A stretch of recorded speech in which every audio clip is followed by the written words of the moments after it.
Dumper ہیں جن کے ذریعے کنکریٹ ٹرانسفر کی جا رہی اس میں پرابلم آ گئی. تو وہاں پر جو آئیڈیا ہے ایک دم آدمی پریکٹیکلی اپروچ ہو, سوچ سکے کہ اس پرابلم کو کیسے سالو کرنا ہے, یہ کسی بکس میں نہیں لکھا ہوتا. یہاں پر آدمی کا اپنا انوویٹو آئیڈیا جو ہے وہی کام کرے گا.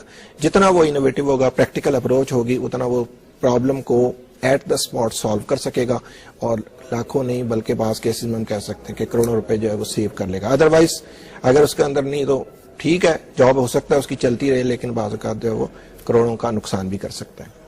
یہ بیسک سول انجینئرنگ پروگرام ہے, یہ پراپرلی ایک اسٹیپ بائی اسٹیپ ڈیزائن کیا گیا. انیشیل اسٹیپ جیسے فرسٹ ایئر میں آتے ہیں آپ کو انٹروڈکٹری سبجیکٹس پہ جاتے ہیں, پھر اس کے بعد نیکسٹ اسٹیج آتی ہے. یہ اسٹیپ بائی اسٹیپ آپ امپروو کرتے ہیں. الٹیمیٹلی جب فائنلی میں پہنچ جاتے ہیں تو فائنلی میں سارے کے سارے سبجیکٹس ڈیزائننگ کے سبجیکٹس ہیں. For example designing of structures, designing of water structures, water reservoirs, designing of railways, motorways, so اس طرح water treatment plants. So finally year میں جب آپ پہنچتے ہیں تو اس میں اسٹیپ بائی اسٹیپ الٹیمیٹلی ایسے اسٹیپ پہ پہنچ گے جب آپ اس قابل ہوتے ہیں کہ آپ ایک ٹوٹلی ایک اسٹرکچر کو نئے سرے سے ڈیزائن کر کے انٹروڈیوس کر سکتے ہیں مارکیٹ میں. ناظرین, ویسے تو سول انجینئرنگ کی بے شمار شاخیں ہیں, تاہم آج کے پروگرام میں ہم جن شاخوں کا ذکر کریں گے ان میں structure, transportation, water resources and irrigation یعنی ہائیڈرولک انجینئرنگ, جیو ٹیکنالوجی اور انوائرمنٹ انجینئرنگ شامل ہیں. اسٹرکچرل انجینئرنگ جو ہے بیسیکلی یہ design and construction of different buildings and structures اس سے ریلیٹڈ ہے. تو اس میں سب سے پہلے ہمارا ڈیزائن کا شعبہ آتا ہے. اس میں ہم ڈفرینٹ اسٹرکچرس کی ڈیزائننگ کرتے ہیں. اس کے بعد ان کی فیلڈ میں جو کنسٹرکشن ہے تو وہ اس سے ریلیٹڈ ہے. آج بھی آپ کسی لے مین سے پوچھیں کہ سول انجینئرنگ کیا ہے, وہ یہ کہے گا جی جو اپنے بلڈنگس جو ہے وہ تعمیر کرنی ہے. تو ہمارے اسٹوڈنٹس جو بی ایس سی انجینئرنگ سے فارغ ہوتے ہیں تو فارغ ہونے کے بعد جن کا ٹرینڈ یہ کنسٹرکشن کی سائڈ پہ اور اسٹرکچر سائڈ پہ ہوتا ہے وہ پھر ایم ایس سی میں جو اسپیشلائزیشن ہے وہ اسٹرکچر انجینئرنگ میں. میکسیمم جابز اویلیبلٹی ہے وہ اسٹرکچر سے ریلیٹڈ جو اسٹوڈنٹ ہیں ان کے لیے ہوتی ہے.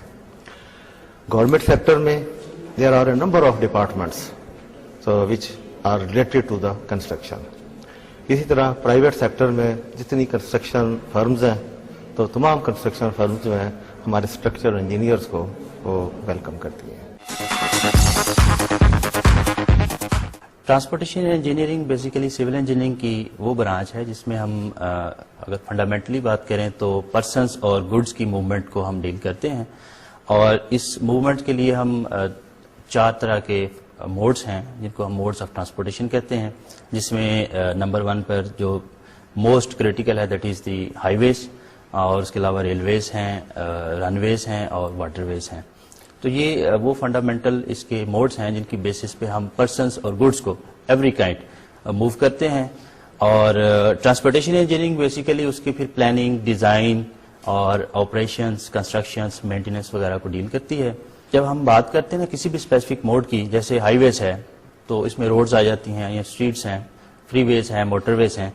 تو اس میں ہم یہ دیکھتے ہیں کہ roads as a network کس طرح پرفارم کر رہا ہے, اور روڈ جو ہیں ایز اے اسٹرکچر اس کی جو تھکنیسز ہیں یا اس کی بیئرنگ کیپیسٹی جو ہم نارملی یوز کرتے ہیں ورڈ کہ under the load of trucks یا ٹرانسپورٹس یا جو ٹریفک ہے اس کے اگینسٹ اس کی پرفارمنس کیسی ہے. جو اسٹوڈنٹس یہاں پہ گریجویٹ ہوتے ہیں ان کے لیے جو بیسٹ اپرچونیٹیز ہیں دیٹ از جو ہیں ایز اے اسٹرکچر اس کی جو تھکنیسز ہیں یا اس کی بیئرنگ کیپیسٹی جو ہم نارملی یوز کرتے ہیں ورڈ کہ under the load of trucks یا ٹرانسپورٹس یا جو ٹریفک ہے اس کے اگینسٹ اس کی پرفارمنس کیسی ہے. جو اسٹوڈنٹس یہاں پہ گریجویٹ ہوتے ہیں ان کے لیے جو بیسٹ اپرچونیٹیز ہیں that is the first one is the education institutions, اور سیکنڈلی اس کے بعد گورنمنٹ کے ہیں ڈپارٹمنٹس ہیں جس طرح نیشنل ہائی وے اتھارٹی ہے یا سٹی ڈیولپمنٹ اتھارٹیز ہیں, city and regional development authorities ہیں, وہاں پر ان کو اپلائی کرنا چاہیے.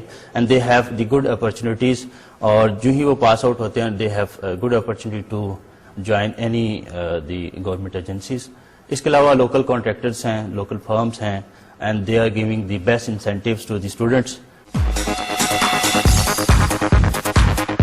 انوائرمنٹ بیسیکلی آپ کہہ سکتے ہیں کہ it's a part of civil engineering.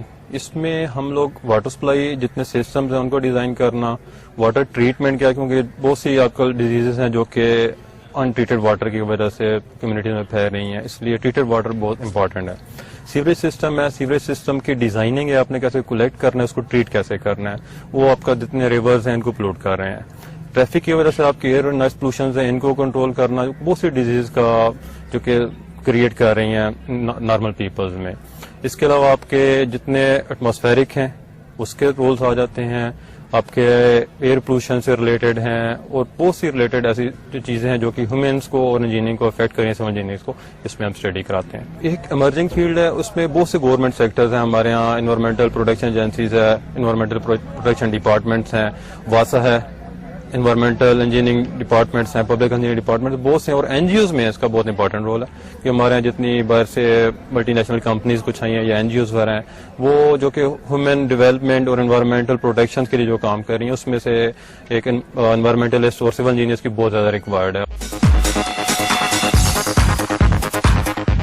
Civil is basically it's just related to construction. So جہاں کے بھی آپ کی کنسٹرکشن ہوتی ہے تو سب سے پہلے اس میں کیا ہوتا ہے کہ جو سوئل ہے، سوئل کی جو فزیکل پراپرٹیز ہیں ان کو آپ کو سب سے وہ جج کرنا پڑتا ہے. سو جو جیو ٹیکنیکل ہے it's basically concern with the soil, اور اس کے اندر جو فردر اس کے پارٹس ہیں that is soil mechanics, geology and foundation.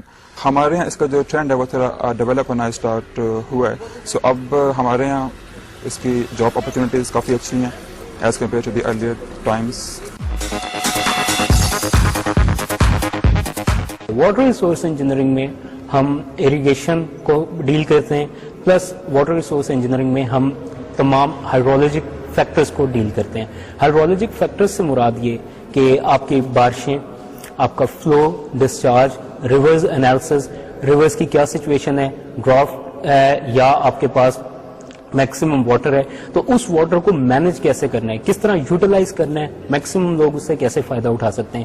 پھر آپ دیکھیں تو کراپ سیزن میں دیکھیں کیسے کراپنگ کرنی ہے، آپ نے پانی کہاں دینا ہے، کتنے عرصے تک کے لیے دینا ہے. So like that. ونٹر میں پانی کم ہوتا ہے، سنو فالز ہوتے ہیں، پانی کا ڈسچارج کم آ رہا ہوتا ہے، لیکن سمر میں زیادہ ہوتا ہے. سو آپ ساری یہ چیزیں دیکھتے ہیں، ان کو مینج کیسے کرنا ہے، لوگوں کو زیادہ سے زیادہ فیسیلیٹیٹ کیسے کرنا ہے.